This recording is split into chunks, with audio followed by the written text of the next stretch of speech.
ডলারগুলো একেবারে নতুন। তো সেনাবাহিনীর জিজ্ঞাসাবাদে আসলে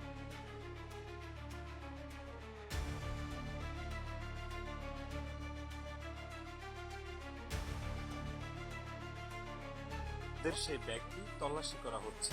দেখুন আসলে এই ব্যাগের মধ্যে তথ্য হিসাবে আমরা ধারণা করছি যে বৈদেশিক মুদ্রাগুলো থাকার কথা, সেটি দেখতে পাচ্ছেন স্পষ্টভাবে ইউএস ডলার দেখা যাচ্ছে।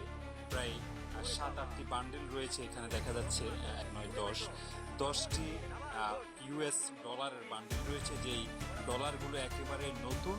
তো সেনাবাহিনীর জিজ্ঞাসাবাদে আসলে এই লোকগুলো প্রথমে কোনো রকমের স্বীকার করেনি। যে দেখছেন এখানে এই মুহূর্তে যে লোকটিকে আপনারা দেখছেন নীল কালার শার্ট পরা, তিনি একজন উপজাতি, এবং আরেকজন লোক যে বসে আছে এই যে এই মুহূর্তে বাম পাশে যে লোকটিকে আপনারা দেখছেন তিনি বাঙালি।